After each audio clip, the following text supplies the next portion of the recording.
Et Mamie Foot, comme on les surnomme. Ces femmes du Périgord à la une de la presse nationale depuis un an. Direction Calais en Dordogne, avec celles que l'on appelle là-bas les mamies en crampons. À la télé ou sur les réseaux sociaux, ces sexagénaires racontent l'histoire de leur club de foot. Nous étions les premiers à les mettre en avant l'an dernier. Aujourd'hui, leur petite célébrité leur permet de mettre en avant leur passion. On est quand même surprise un peu de l'ampleur que ça prend, mais on trouve ça quand même joyeux. Moi, quand je vois les reportages, je trouve que ça dégage une belle ambiance et ça fait plaisir. Ça fait plaisir à voir parce que la raison pour laquelle on a cette célébrité, c'est pour des valeurs de joie, d'espoir, de convivialité, donc des choses qui nous tiennent fort à cœur. Une aventure qui a commencé avec 8 joueuses. Leur popularité les a fait connaître dans le Périgord noir. Aujourd'hui, ce sont 32 femmes qui ont rejoint le club. Elles s'échappent des carcans de l'âge et retrouvent une vie sociale.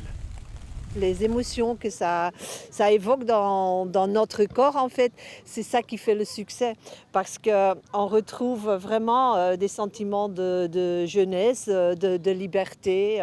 En cours, là, ce soir, il fait nuit, il pleut, il y a du vent. Ce sont des sensations qu'on ne connaissait plus parce qu'on était dans nos cuisines ou on était dans notre canapé en train de regarder la télé. Un parcours sportif qui les mènera en Afrique du Sud pour la Coupe du Monde de football des grands-mères en avril prochain. Un voyage coûteux financé grâce à un calendrier où certaines posent partiellement nues, assumer son corps sur papier glacé, un projet qui ne fait pas l'unanimité parmi elles, mais qui fait fi des conventions sociales. C'était bien le challenge aussi de montrer le corps de la femme, donc on va dire après 60 ans, on va dire ça comme ça. Et puis quand on regarde, c'est un super résultat parce que je pense que pour aucune des photos, on va donner d'âge. Autant on ne reconnaît pas les personnes, autant elles n'ont pas d'âge. Cette initiative périgourdienne fait des émules.